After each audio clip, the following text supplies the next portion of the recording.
Muchas gracias nuevamente y muchas gracias a Johnson & Johnson por estar aquí y por apoyarnos en este segundo workshop iberoamericano de PETEMA.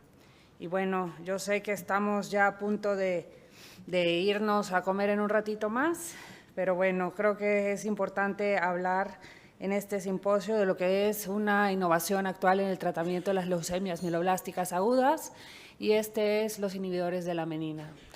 Y para comenzar, me gustaría presentar a la doctora Eva Barragán. Ella es bióloga, ella es del Hospital de Valencia, de la Universidad de Valencia, y trabaja en el Hospital La Fe, y nos va a hablar del diagnóstico genético de la leucemia mieloblástica aguda sensible a los inhibidores de la menina.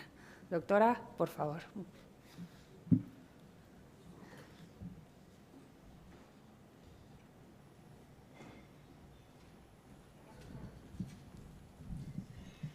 Muchas gracias por la presentación y a los organizadores por la invitación. Encantada de estar en Chile.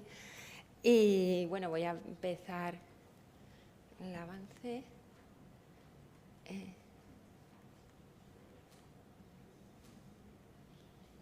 Vale, esta ya es mi presentación. Voy a hablaros un poco de la importancia del diagnóstico genético en la leucemia mieloide aguda, pues para identificar a los pacientes que pueden ser sensibles a los inhibidores de menina. Estos son mi conflicto de intereses y vamos a hablar ya directamente del gen MEN1, que se localiza en el cromosoma 11, en el brazo largo, y codifica una proteína que es la menina. Esta proteína tiene múltiples funciones, pero quizás la más destacable es la de regular el control de la expresión de diferentes genes. Esto lo ha explicado ya muy bien Pau, cómo verdaderamente la menina lo que hace, la menina tiene diferentes funciones, pero precisamente la leucemia lo que hace es regular mediante la unión con KMT2A pues la expresión de los genes Hox y los genes MEIS. Y lo que se ha visto en las leucemias con reordenamiento de MLL es que los genes Hox están muy regulados y lo que provoca es que no se diferencie, no haya una diferenciación celular. Entonces, lo que se ha visto es que los inhibidores de menina lo que pueden es revertir esta función y hacer que se downregulen los genes Hox y los genes MEIS. Con lo cual, tenemos que en la leucemia aguda los pacientes que tienen reordenamientos de KMT2A o mutaciones de NPM1 pueden ser susceptibles de tratarse con los inhibidores de menina. Pero vamos a ver un poco más en detalle pues, estas dos alteraciones que, como sabemos, son muy diferentes. Por un lado, los reordenamientos de KMT2A pueden estar presentes en la leucemia aguda, tanto en leucemia linfoblástica aguda, leucemia mieloblástica aguda o incluso en la leucemia bifenotípica. Además, su incidencia de presentación es bastante diferente. En las leucemias pediátricas, incluso en los menores, o sea, en los pacientes menores de un año, esta puede llegar a ser un 70 o un 80%, luego va disminuyendo con la edad en la linfoblástica aguda para encontrarnos como en un 10%, y en la mieloblástica aguda pues se puede encontrar entre un 5 o un 10% y en la linfoblástica en un 5%. Las mutaciones de NPM1, como sabemos, son muy conocidas, se pueden representar pues, hasta un 30% de los casos de leucemia mieloide aguda. Hablando del reordenamiento de KMT2A, sabemos que se produce por consecuencia de una translocación. La translocación es en el cromosoma 11, concretamente en la banda Q23, que es donde se localiza KMT2A. Y como podéis ver en la diapositiva, KMT2A puede reordenar con más de 100 partners distintos, aunque hay que tener en cuenta que de todos esos partners, 7 son los que representan prácticamente el 90% de las translocaciones. De todas ellas, la más frecuente es KMT2A con AFF1, que es la translocación 411, la siguiente sería la 911, también es frecuente KMT2A con MLL T10 y T1, que es la 1911. Sin embargo, aquí podemos fijarnos cómo la incidencia de estos reordenamientos además cambia según sea una LMA o una LLA. Así, en las LLAs tendremos como más frecuente la translocación 911 y en la linfoblástica la 411. Centrándonos en en los reordenamientos de KMT2A en la leucemia mieloide aguda. Aquí podéis ver también cuál es la frecuencia o la incidencia. Como decíamos, la más frecuente en mieloblástica aguda es la translocación 9-11, KMT2A, MLLT3. En la revisión que tenéis a la izquierda, la siguiente más frecuente sería MLLT10 y en la siguiente sería KMT2A PTD. En la serie o registro de PTEMA, sin embargo, en nuestro caso la siguiente más frecuente sería la KMT2A PTD. Pero vamos a hablar un poco del KMT2A PTD, qué es KMT2A PTD, ya que no es un reordenamiento tal cual, son unas duplicaciones parciales en tándem.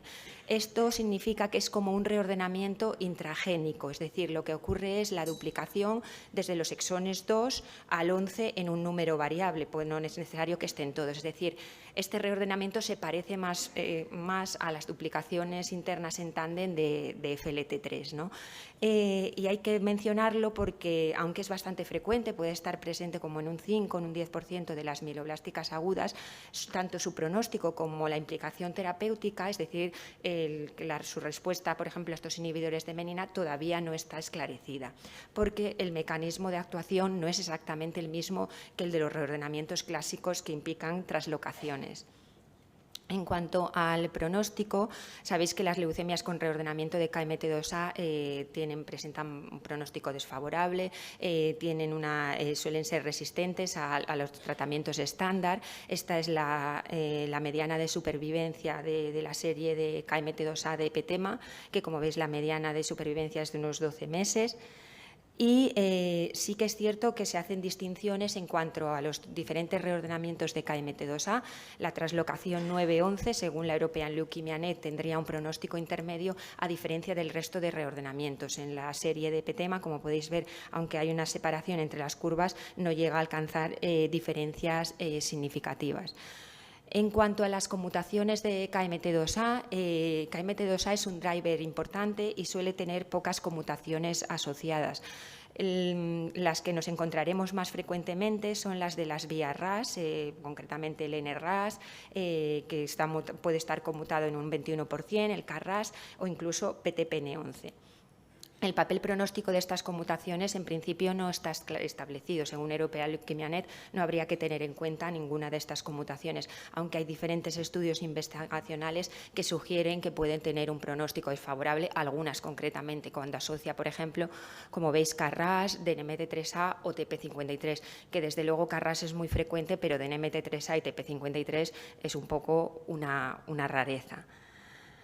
En cuanto a la detección, podéis imaginar que el hecho de que tengamos un montón de partners, más de 100 partners reordenando, dificulta la detección de los mismos. Y hay que pensar que la gran mayoría de las técnicas no van a ser capaces de atrapar todos los reordenamientos que podríamos tener. Con lo cual, habitualmente combinamos diferentes técnicas, ¿no? ¿Cuáles son las técnicas que frecuentemente utilizamos? La citogenética, como sabéis, es una técnica muy estandarizada, muy accesible en la gran mayoría de los laboratorios, que podría ayudarnos a detectar estos reordenamientos. Desventajas de utilizar KMT2A, de utilizar la citogenética, pues que rinde poco porque necesitamos tener metafases y se nos podrían pasar también las alteraciones críticas, añadido al tiempo de respuesta en el que obtenemos estos resultados, que son 7-14 días, no adecuado para un diagnóstico.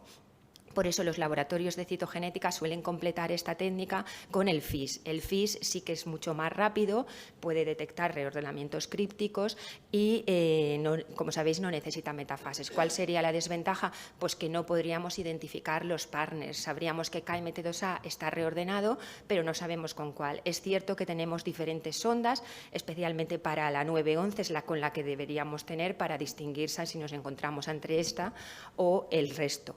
En cuanto a las técnicas moleculares, la RT-PCR pues le pasa un poco como lo de las sondas, que tenemos que tener cebadores para cada uno de los partners. Entonces, esta técnica que utilizamos muy habitualmente en nuestro diagnóstico para detectar otros reordenamientos, como el PMLR-alfa o las Core Binding Factor, para KMT2A no tiene rendimiento suficiente, porque tendríamos que diseñar una PCR para cada reordenamiento.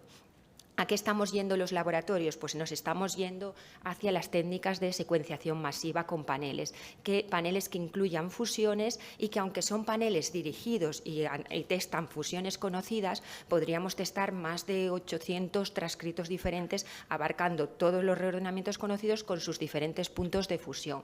Pero hay que tener en cuenta que lo único que nos daría pues, una visión universal o poder atrapar todos los reordenamientos sería hacer un whole RNA-seq. Sin embargo, esto hoy está fuera, por lo menos, de la mayoría del alcance de los laboratorios por su coste y complejidad. Entonces, ¿qué realizamos en los laboratorios de PETEMA? Pues combinamos la citogenética y el FISH que se tiene de forma local con los paneles de secuenciación masiva que incluyan reordenamientos, por supuesto que incluyan KMT2A. Sin embargo, para que esto sea viable y se pueda utilizar para el diagnóstico, es decir, estemos esperando para poner el tratamiento, hay que hacerlo de forma rápida. No podemos dar los resultados de NGS pues como los estábamos dando habitualmente a partir de los 15 días. En este sentido, hemos adaptado también workflows de secuenciación masiva rápida que consisten básicamente en aplicar tandas más cortas de como 4 muestras, se lanzan normalmente 2 o 3 runs a la semana y se automatiza el sistema para poder dar este resultado de KMT2A junto con el de otros genes accionables pues en unos 4 o 5 días. Esto es un poco los resultados de la secuenciación masiva analizados mediante NGS, en la que repetimos la incidencia de los reordenamientos más frecuentes en LMA, siendo KMT2A MLT3 uno de los más frecuentes. Y pasamos a hablar ahora ya de NPM1, de las mutaciones de NPM1, que son, como sabéis, muy diferentes. En este caso son inserciones de 4 nucleótidos que se localizan en el exón 12 de NPM1. Dan lugar, al insertar estos 4 nucleótidos, a un extremo C terminal más largo de la proteína, que lo que hace es provocar que ésta no funcione adecuadamente en ese transporte núcleo-citoplasma y se encuentre deslocalizada. Las inserciones pueden ser variables en cuanto a nucleótidos. La inserción más frecuente, como veis en la diapositiva, es la tipo A, es la que nos encontraremos en el 75% de los pacientes, seguida de la B y de la D. Las mutaciones de NPM1 son, como sabéis, una de las alteraciones más frecuentes. Puede estar presente entre un 20 y un 40%, un 20 y un 30% de la serie de pacientes del LMA. Sin embargo, como podéis ver, su incidencia también varía mucho según la edad. Es mucho más frecuente en pacientes menores de 65 años, alcanza casi el 30%, frente a los mayores, en los que se quedará en un 18%. Y también es más frecuente en mujeres que en hombres. El NPM1 sabéis bien conocido que es una entidad tanto diagnóstica como de pronóstico. El pronóstico ya se ha hablado, que el pronóstico va a depender de la conmutación con FLT3, quedando como favorable si no conmuta con FLT3, intermedio cuando conmuta con FLT3. Y también ahora la European Leukemia Net nos dice que, aunque es bastante raro, cuando NPM1 aparece con citogenética adversa, deberíamos considerar que NPM1 pierde su valor pronóstico favorable y debe ser considerada en el grupo de riesgo adverso. También se ha hablado, lo ha comentado también David, un poco, llegaremos al papel de las conmutaciones, ¿no? Porque hay que tener en cuenta que NPM1 en un 96% de los pacientes lo vais a encontrar conmutado con otro gen. Es muy raro que aparezca solo. ¿Y cuáles son los genes con los cuales más conmuta? Pues los tenéis representados tanto en el circus como en la gráfica. En el circus, cuanto mayor sea la barra, mayor será la asociación. Así, los casos con los que hay un mayor grado de asociación de NPM1 es de NMT3A, FLT3, IDH1, IDH2, PTPN11, NRAS, KRAS, TET2 y SRSF2. Además, las conmutaciones también tienen un perfil distinto según la edad. Es decir, en los menores de 65 nos encontramos más estas conmutaciones de NPM1 con FLT3 y con TNMT3A. Sin embargo, fijaros lo que ocurre en la gráfica inferior, como en los mayores de 65, los casos de FLT3 y de DNMT3A van disminuyendo para ir aumentando fundamentalmente SRSF2 y genes relacionados con la mielodisplasia. Con lo cual, aquí va a tener bastante importancia lo que estaba comentando Pau, saber cómo se comportan estas dos conmutaciones, porque actualmente NPM1 está considerado como favorable y los genes relacionados con la mielodisplasia como desfavorable. En los pacientes en los que conmuta, ¿cómo deberíamos considerarlo? Pues según los resultados de PETEMA que habéis visto, en los pacientes de NPM1 con una única conmutación de mielodisplasia seguirían presentando pronóstico favorable. Sin embargo, los que tienen dos o más tenían un pronóstico adverso. También estamos perfilando el análisis de qué conmutaciones, si hay algunas que importa tener más o menos, y sí que parece que efectivamente hay algunas conmutaciones que tienen más peso en ese pronóstico adverso, concretamente ese SRSF2. RSF2 y NPM1 van mal. Y por último ya lo mismo, ¿cómo detectamos en NPM1 las mutaciones de NPM1? Aquí, lógicamente, la detección es exclusivamente molecular, no es una alteración a nivel de gen, no al lugar ni citogenética ni FIS. ¿Qué técnica molecular sería la de elección? Pues la de elección, la que utilizan la gran mayoría de los laboratorios, es la primera, la PCR con electroforesis capilar. ¿Por qué? Porque esta, como mide exclusivamente si se han insertado o no 4 nucleótidos, independientemente de los que ya se hayan insertado, nos permite detectar de forma universal todas las mutaciones de NPM1. Si elegimos una técnica como de RT-PCR para detectar esas alteraciones más frecuentes, que sí que existen, técnicas para detectar las mutaciones A, B y D, porque las utilizamos para monitorización de mínima residual, pero si utilizamos esas en el diagnóstico, nos estaremos perdiendo ese porcentaje de pacientes con mutaciones poco frecuentes, con lo cual no sería recomendable utilizar esa técnica. ¿Y podríamos emplear un panel de NGS? Podríamos emplearlo, lo que ocurre es que tendríamos que hacerlo de la igual manera rápido, porque si vamos a tardar otra vez los 10-15 días en dar el resultado de la NGS, no nos serviría para diagnóstico. ¿Cuál es la aproximación de los laboratorios de PETEMA para la detección de las mutaciones de NPM1? Pues al diagnóstico, como os digo, hacemos la PCR con electroforesis capilar, como a continuación se hace la secuenciación masiva. Si es una secuenciación masiva rápida, da igual por qué método se tenga, pero si no, es muy recomendable hacer la PCR con electroforesis capilar. Y dejamos la RT-PCR cuantitativa con las mutaciones para los subtipos A, B y D para la detección de enfermedad mínima residual. Y nada, con esto termino la charla.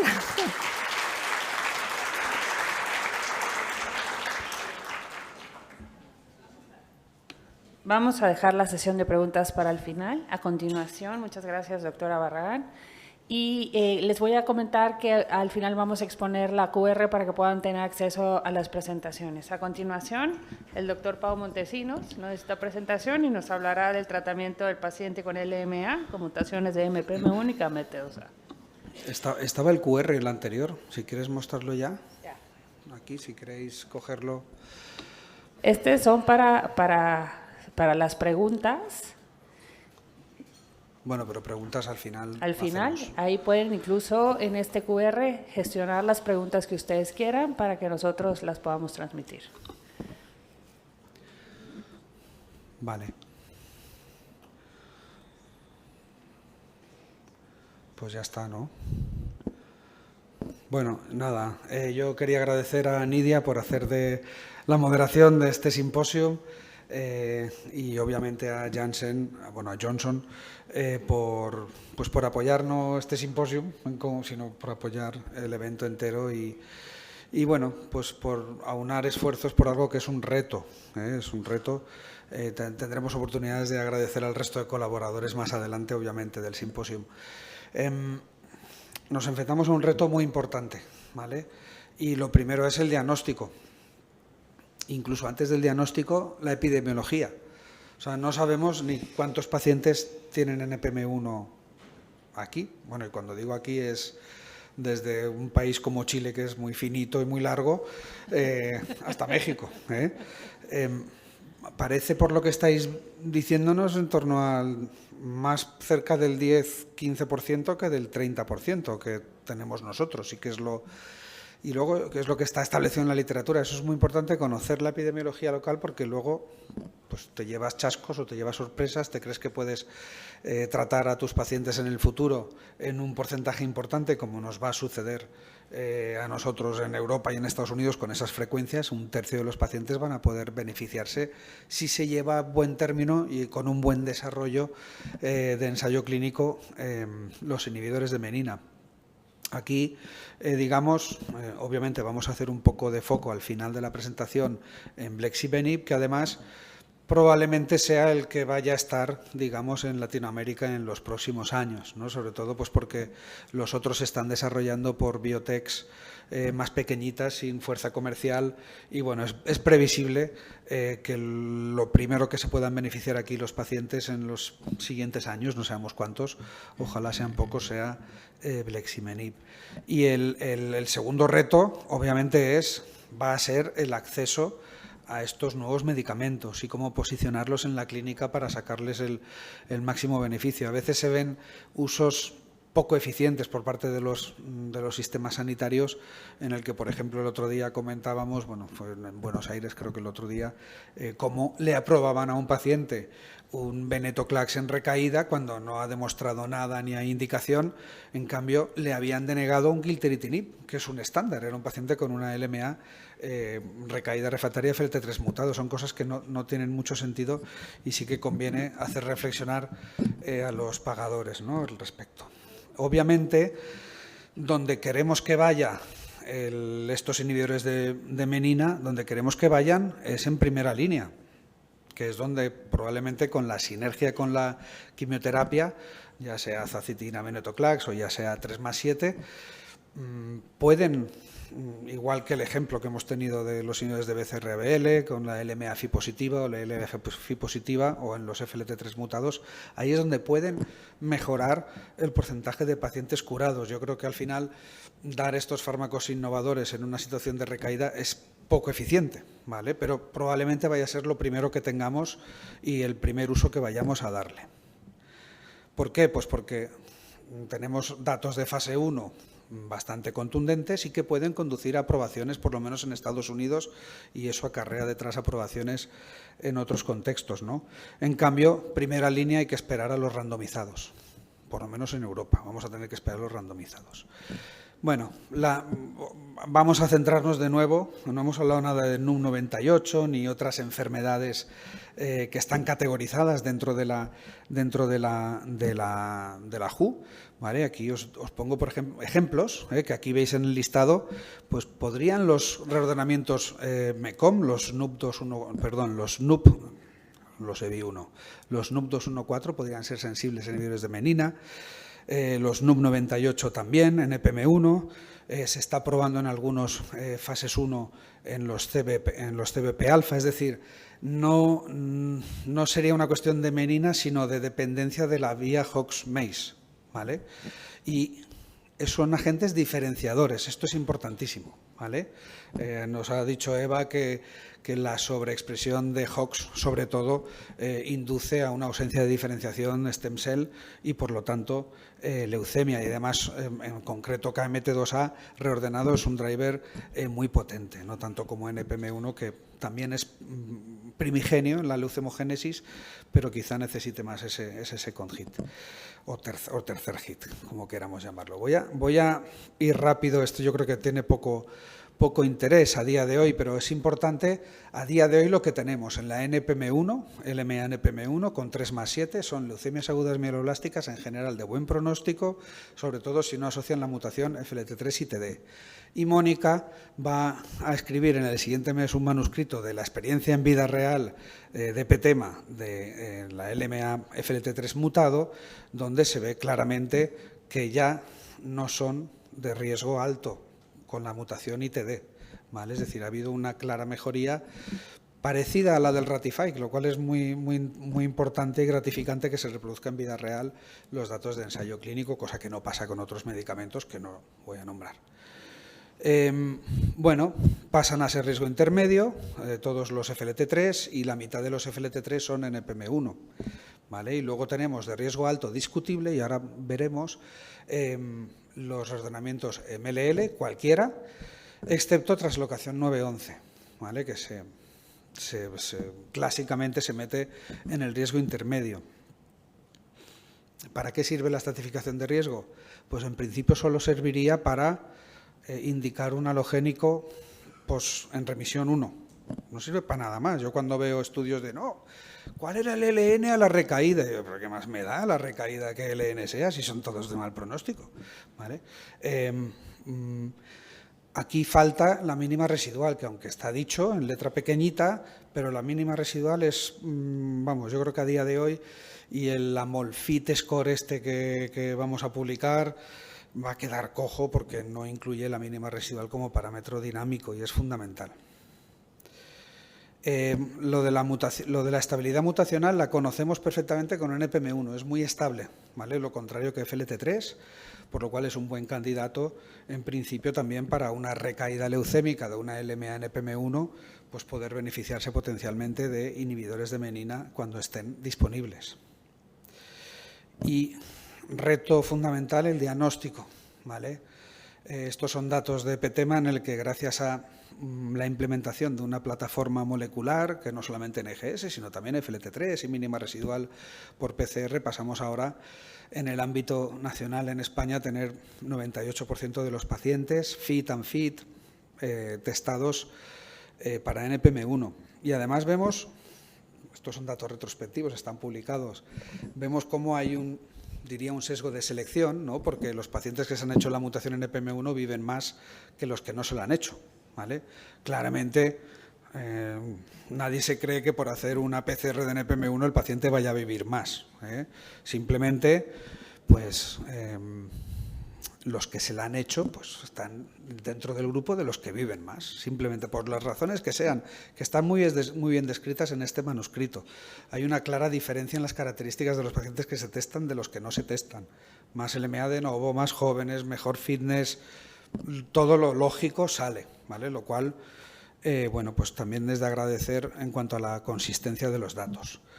Pero sí que había una cosa interesante en este estudio que veíamos, cuando miramos NGS, aquí no lo veis, pero la última columna, veíamos pacientes que se hacían NGS o no se la hacían, tratados de forma intensiva, ¿vale? Y ahí en principio no tenía que haber un gran sesgo, ¿vale? Porque todos eran pacientes tratados de forma intensiva, y sí que veíamos que había una relación significativa hacia una mejor supervivencia para los pacientes testados por NGS. Esto puede meter a diferentes factores, pero bueno, creo que nos indica que por lo menos intentemos hacerlo, ¿no? Y esto es el papel de la mínima residual, que no voy a entrar. En NPM1, papel del Mylotarg. Bueno, hay un fase 3 del grupo alemán que salió negativo, aunque no nos guste, haber diseñado bien el estudio, ¿vale? Probablemente tenga un papel el Mylotarg, no el Mylotarg, la antraciclina misma o la mayor dosis de citarabina, es decir, son leucemias quimiosensibles, pues si le das más, pues tienes más posibilidades de prevenir la recaída. No pasa lo mismo con un P53, ¿vale? Luego tenemos también los inhibidores de segunda generación de FLT3 más potentes como quizartinib. Aquí quería haceros foco en el estudio Kiwi con quizartinib en NPM1 mutado, cómo teníamos una supervivencia en el grupo placebo, la esperable, en torno a un 50, aunque previsiblemente sea por la intervención terapéutica, teníamos una mejor supervivencia en los NPM1 con quizartinib. Y tiene sentido porque al final es un inhibidor de FLT3 que está sobreexpresado o está expresado en el stem cell leucémico. Con aza-venetoclax el panorama, digamos, bueno, sabemos esa discrepancia entre vida real y tal, pero claramente hay una mejoría terapéutica con azacitina-venetoclax, y uno de los grupos de pacientes que se benefician más son los NPM1 mutados, ¿vale? Los ANFIT. Entonces, podemos tener medianas de supervivencia superiores a los 2 años. Pongo esta slide de ivosidenina zacitidina porque hay una, como lo ha mostrado Eva, una clara correlación entre NPM1 e IDH, ¿vale? IDH1, es decir, que tendremos pacientes IDH1 mutado y NPM1 mutado, y probablemente en el futuro nos tendremos que plantear el dilema terapéutico de si optar por una primera línea con un triplete, vamos a decir, que contenga un inhibidor de menina, o bien un doblete o un triplete que contenga inhibidor de IDH.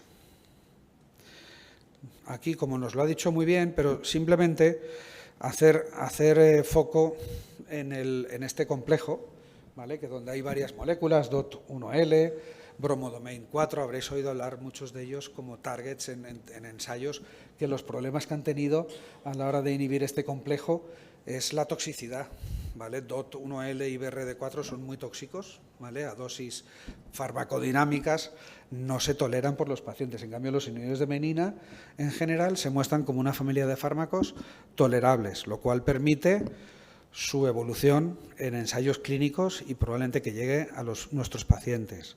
Luego los partners, no voy a entrar, el papel de las conmutaciones en CARRAS, estos son sobre todo de nenitos, ¿vale? Son sobre todo papers pediátricos, ¿vale? Incluso en LMA, porque es más frecuente también ahí la MLL, pero parece que CARRAS tiene peor pronóstico dentro de las MLL, EBI1 también. Y luego, respecto al riesgo, ¿cómo estamos? Es decir, decimos que traslocación 9-11 es un riesgo intermedio. Eso lo dicen casi todos, desde que el MRC, SWOG, aquellos análisis de los años inicios del 2000. Aunque algunos sí que han dicho todavía, con series de casos pequeños, normalmente que podrían ser de riesgo adverso, pero en la mayoría de riesgo intermedio. Eso significa que no siempre se tiene que hacer un trasplante alogénico, más o menos, en primera línea, y puede estar modulado por el tipo de donante y por la residual que tenga el paciente. Para el resto, la gran mayoría de la evidencia es que son de alto riesgo, todas, la 6-11, la 11-19, la 10-11, vamos, las más frecuentes son estas, ¿vale? Nosotros lo hemos analizado, esto ya ha mostrado algo para que veáis que teníamos de 16.000 pacientes, bueno, 14.800 pacientes realmente evaluables con genética, cariotipo FISH, teníamos 417. Esto hace un 2,8% de KMT2A reordenado, que es menos de lo que se preconiza. Se dice que es un 5%, hasta 10%, has puesto tú en una diapositiva. Parece que está infradiagnosticado. También es muy importante que el diagnóstico es difícil. A día de hoy yo diría que la gold estándar sigue siendo la FISH, ¿vale? Aunque no te va a decir el reordenamiento la mayoría de las veces. La NGS ha ganado muchos enteros, ¿vale? Porque además te dice el partner y bueno, conforme más NGS hagamos, más diagnosticaremos, pero la PCR se nos queda corta, ¿vale? O sea, una PCR, aunque hay paneles, pero normalmente como mucho te meten 10, 20, ¿vale? Tú puedes estar, bueno, Eva puede estar metiendo 80 en esto, ¿no? Bueno, la cuestión, son pacientes más jóvenes, más fit, se tratan más de forma más intensiva, mejor eco. De secundaria, pues mira, therapy related tienen más, pero secundaria LMA a mielodisplásico menos. Tienen más extramedular, ¿vale? En torno a un 25% comparado con ese 19, y aquí comparamos T911 con otras KMT2A. Tienen más leucocitosis al diagnóstico que el resto de la población general de leucemia mieloide aguda, claramente más M5, ¿vale? Tenemos hasta más de la mitad son M5, ¿vale? Dentro de las MLLs. Menos FLT3 y TD mutado. Suele asociarse más a CARRAS o RAS como vía de activación de señal, como second hit, más que FLT3. Y aquí en este análisis intentábamos comparar la T911 con las otras en pacientes tratados de forma intensiva, un poquito para ver si realmente había una diferencia en el pronóstico, ¿vale? La tasa de RC es buena, es decir, el problema de esta enfermedad no es alcanzar remisión, que a veces nos obcecamos, no, es que ahora tenemos un 100% en MD Anderson, un 120% de remisiones. Si el problema no es la remisión, con 3+7 alcanzamos unas remisiones estándar realmente para esta población fit, y se hacen muchos halogénicos, teníamos hasta un 45% de halogénico en primera remisión, pero a pesar de eso el pronóstico de la población global de MLL es malo. muy malo. Y cuando nos vamos a los intensivos, bueno, esto es T911 frente a otras, pero carece de interés porque mezclamos intensivo y no intensivo. Y cuando nos vamos, a los intensivos, aquí vemos alogénico mejor que autólogo y mejor que no quimioterapia. Y luego lo que vemos es que los que se han hecho alogénico con otros KMT2A es que realmente son de bastante mal pronóstico, incluso con halogénico, está en torno a un 30% de la supervivencia. En cambio, las T911 son las que más parecen beneficiarse del halogénico. Esto pone en duda realmente que no debamos hacer un halogénico en una T911, ¿vale? Y lo más importante para mí de este análisis, en dos periodos históricos, últimos 10 años y los anteriores, igual de mal. Es decir, no hemos mejorado nada en la LMA-MLL. Hay que mejorar en esa enfermedad. Y luego está el tema de la recaída. La recaída estamos en lo mismo, es decir, no tenemos estándar terapéutico, tenemos diferentes regímenes para remisión completa, Flagida o MEC o HAM pueden darte en torno a un 50% de remisiones. Lo bueno es que eso está muy establecido, muy apoyado por gran evidencia, aunque no hayan fases 3, pero es años y años haciendo esto y sabemos lo que da cada régimen. En cambio, la supervivencia sigue siendo mala. Da igual que des casi que una azacitina en monoterapia, a que des una azavenetoclax o a que des un Flagida. Estamos hablando de supervivencias en primera recaída en torno a 8, 6, 7, 8, 9, 10 meses. Otro sitio donde tenemos que mejorar. Esta es la experiencia de PETEMA publicada con Flagida, que no voy a entrar. Los inhibidores de menina, que yo creo que son una gran esperanza, bajo mi opinión, no en monoterapia, sino en combinación. Ahí es donde yo creo que van a aportar realmente, y uno de ellos es Bleximenib. ¿Vale? Esto es una molécula, digamos, small molecule inhibitor al final, y bueno, puede tener propiedades, digamos, de inhibición de menina e incluso donde otros inhibidores están causando cambios conformacionales que generen una resistencia, pues aquí parece que no existen esas resistencias, aunque seguro que la LMA es más lista que nosotros por ahora y se generarán resistencias normalmente. Es un fármaco, Bleximenib, que tiene hasta la fecha un desarrollo clínico, bajo mi punto de vista, muy bueno, en el sentido de diseño y de cómo se han hecho las cosas, ¿vale? En el fase 2 de optimización, con bastantes pacientes, es decir, sin escatimar, aunque luego se recogen los pacientes valorables para eficacia, luego está Intent to Treat, que es diferente, ¿vale? Pero valorables para eficacia. Estamos viendo que se ha seleccionado una dosis de 100 miligramos, aunque se ha explorado 45 y 150 con eficacia, pero la de 100 miligramos tenía una tasa de remisiones parecida a 150, pero con menos eventos adversos, ¿vale? Estamos hablando, creo que recordar que en torno a un 6% de eventos adversos que llevaban a la discontinuación del fármaco, lo cual es relativamente poco. Y unas tasas de remisión en monoterapia, es decir, un paciente refractario, son malos los pacientes que entran aquí, refractario a todo, a quimioterapia, etcétera, pues que con una pastilla alcanzaban pues en torno a un 35% de remisiones completas. Se quedan con la dosis de 100, que también se ha usado en combinación con venetoclax y azacitidina. Esto es fase 1B para newly diagnosed y para relapse refractory. No voy a hablaros mucho de los efectos secundarios porque mañana hay una charla de inhibidores de menina y yo creo que ahí merece más la pena hablar de esto, ¿vale? Del perfil de seguridad. Pero, por ejemplo, una particularidad de Bleximenib que no tiene interacciones por CYP3A4, cosa que sí que tienen otros inhibidores y no tiene prolongación del QT, lo cual es interesante también, por lo menos en fases precoces, ¿vale? Y aquí en combinación, pues bueno, una cohorte relativamente escasa de pacientes, pero con unas respuestas bastante esperanzadores. Sobre todo, digamos, en primera línea, ¿vale?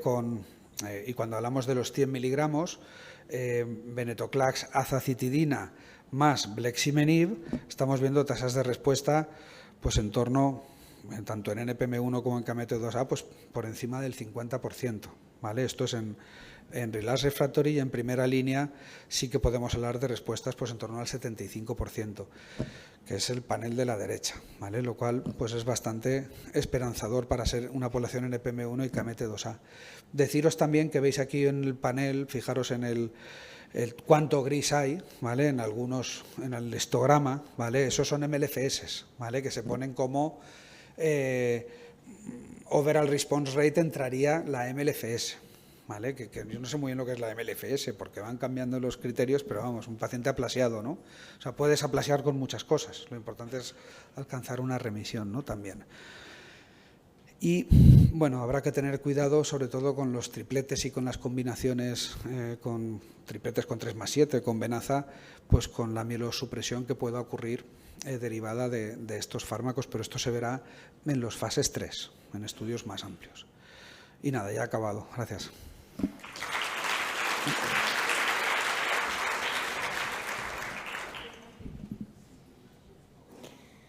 Aquí tenemos el QR para la sesión de preguntas y aquí tenemos el QR para, por favor, si nos pueden ayudar también, aquí pueden bajar las presentaciones y una encuesta de calidad que nos pide Johnson & Johnson para poder pues evaluar esta actividad. Para preguntas tenemos un minutito, yo creo que ya todos se quieren ir a comer, estirar las piernas. Sí, doctora Alvarado. Gracias. En los pacientes que son clasificados de riesgo favorable, que caen en core binding factor, pero en la citometría de flujo se encuentra muy alta expresión de CD56 y CD123, ¿siguen siendo de buen pronóstico?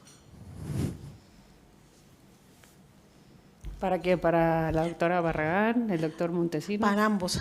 Ok.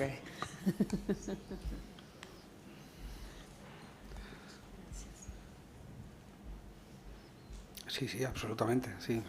No hay… A ver, CD56 ha correlacionado con más afectación extramedular, si acaso, pero poco más, más leucocitosis. Yo no cambiaría para nada el pronóstico y el abordaje terapéutico en un paciente con CBF basado en estos marcadores de antígenos de superficie. Yo tengo una pregunta para aquellos pacientes. Usted mencionó, doctora, que FISH es una buena herramienta, pero para el seguimiento que comentó el doctor Montesinos en cuanto a la mínima residual de seguimiento de MPM1, las guías han establecido que cada 3 meses hay que hacer estos seguimientos y han estandarizado la secuenciación particularmente. No FISH, no PCR, no nada para hacer el seguimiento. No, para hacer seguimiento tiene que ser la RT-PCR cuantitativa y lo único que las guías han dejado ahora un poco abierto es la digital y, bueno, podría ser la secuenciación masiva, no está en el punto de utilizarlo para mínima residual porque todavía ni hay cutoffs ni nada, o sea, yo creo que lo dejan muy en investigacional. Perfecto. ¿Pero te refieres a KMT2A o No, a NPM1? NPM1. Sí, NPM1. ¿Y KMT2A? Y KMT2A. KMT2A es que no está ni seguimiento incluido en las guías. Los KMT2A, en teoría, la mínima residual va por citometría de flujo. Está recomendable, pero siempre también apoyándose en la citometría de flujo. ¿Alguna otra pregunta? ¿Sí, Moni?